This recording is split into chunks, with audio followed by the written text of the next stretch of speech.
Welcome to the Real News Network. I'm Paul Jay on Wall Street in New York City.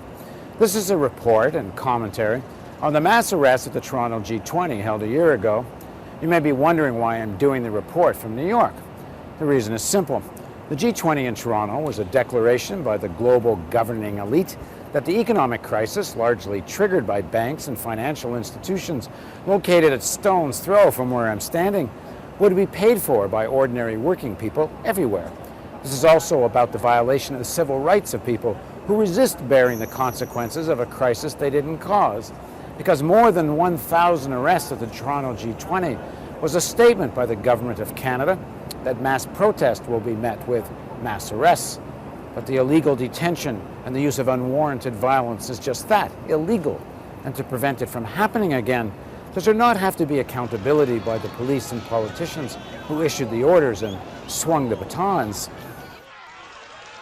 There are many questions that need answers. What right is there to protest in Canada if laws like unlawful assembly and the bizarre breach of the peace can be hauled out willy-nilly to make mass arrests, detain people for hours, and then not charge anyone after their right to protest has been violated? I wonder what our political leaders would have said if Mubarak had issued this type of legislation in Tahrir Square. As I pointed out in a previous report, the missing words in the G20 declaration were higher taxes on the wealthy and higher wages for workers, both obvious ways to achieve the stated goal of fighting deficits and dealing with a few of the underlying factors that led to the crisis in the first place. What the G20 leaders did agree to was this: the advanced economies have committed to fiscal plans that will at least have deficits by 2013 and stabilize or reduce government debt to GDP ratios by 2016. Which we all know means cuts to pensions, social services, and other austerity measures. The arrests at the G20 were made in defense of this global vision.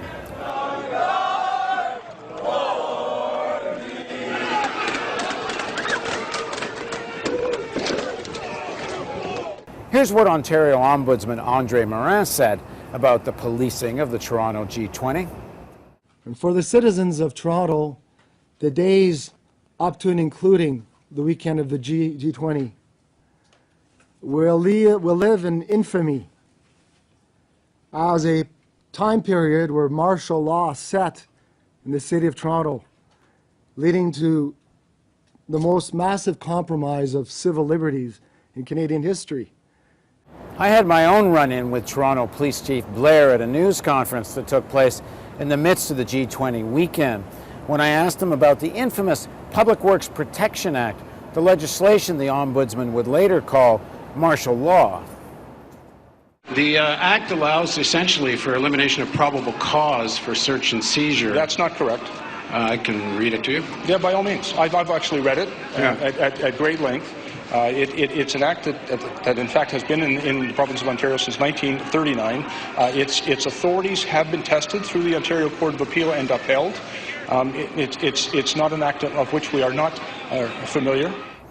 Of course, we now all know that suspending probable cause was exactly what the legislation did. As far as having passed muster at the Ontario Court of Appeal, the decision of the court in 2005 case R versus Campanella about a woman who was searched entering a courthouse and then arrested for possession of marijuana was that it was a justified use of the Public Works Protection Act because there was a big sign saying people entering would be searched, and people had the right to walk away, not enter the building, and avoid the search. At the G20, the act was secret up to the last minute. It was not supposed to apply throughout the downtown core, yet people were arrested if they didn't comply with demands for ID or to be searched. What happened at G20 precisely violates the logic of the Court of Appeal decision. There was no sign telling people they would be searched. They had no option to walk away. And if it's true the chief was very familiar with all of this, then he knowingly violated people's basic rights. That is, he broke the law. The authorities in that act are limited, as all authorities in provincial and federal statute, by the Charter of Rights and Freedoms. And the Ombudsman has no doubt it was a violation of the Canadian Charter of Rights and Freedoms. A regulation which gave the police extravagant new powers of arrest and detention, powers which, in my opinion, were likely illegal and unconstitutional. And so all the detentions that took place and the arrests that took place that day were an abuse of power. Toronto Police Chief Bill Blair may have taken most of the heat for what happened during those days, but he also received some kudos. On the final night of the G20 weekend, after over 1,000 arrests, and while hundreds of people were being illegally held in a detention center, Chief Blair was meeting with the current leader of the free world, receiving congratulations from President Obama on the way he handled security during the weekend. But President Obama really should have been congratulating Canadian Prime Minister Stephen Harper. While most of the news media have been targeting or defending Chief Blair, we've been saying for months at The Real News that the policing in Toronto was commanded by the RCMP. The Mounties have been working hard at shifting the focus to Chief Blair and the Toronto force, but facts prove otherwise. The command was the Integrated Security Unit, and the operational command was that of the RCMP and its superintendent, Alphonse McNeil. We concluded that the primary responsibility for such violations of civil rights, the decision to conduct mass arrests, the systemic use of violence and other repressive tactics, can be laid at the feet of the federal RCMP. Now everything we've said has been confirmed. By whom? No less than Chief Blair himself. Here he is answering a question from Carol Off, host of CBC's As It Happens. Chief Blair, you were the public face of this security event, whether you liked it or not. How much input, actually, did you have over the planning leading up to this police operation? Quite frankly, I was not involved in much of the planning. I was aware of some of the things that were being planned. I was being briefed, but I was not the operational commander. I was not on the Unified Command team or in the steering committees. The Integrated Security Unit and the command structure that was put in place,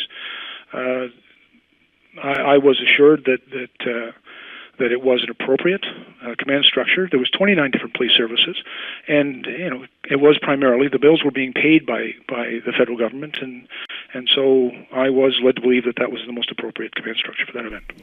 Operational commanders from the Toronto Police Service answering, they were responsible for operational decisions and answering through the Unified Command Center located up in Barrie. So there you have it. The Unified Command Center in Barrie was commanded by the RCMP. After months of evading questions about the line of command, why has Chief Blair spilled the beans now? One can only speculate, but there are 2 inquiries that will be reporting soon on police actions of the G20, and perhaps he needs to establish his role before those investigations are made public. Why does all this matter? Because if there's to be an assurance that this will not happen again, there must be accountability. From the police officers that severely beat so many protesters, to the decision not to contain the window-breaking, police car burning violence that became the pretext for mass arrests, to the illegal detention of thousands of people. For the G20, the RCMP reported to former spy chief Ward Elcott, who was then working at the Privy Council. Elcott was overall responsible for security at the G20. The Privy Council answers directly to the Prime Minister, Stephen Harper. From the Toronto Police to the provincial government, to the RCMP, to the Prime Minister, the full story must come out, and those who have violated people's rights and therefore committed crimes should be charged, and if found guilty, they should be punished. Only an independent federal public inquiry can unravel the web of half-truths that are being used to justify these days of infamy. It's rather ironic that President Obama and Prime Minister Harper can congratulate the policing of the G20 and its mass arrests. What's their message?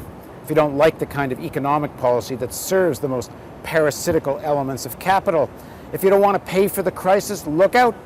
We have some repressive laws and innovative police tactics to show you. Now the question is, what kind of message do we have for them? Let us know at therealnews.com, and thank you for joining us on the Real News Network.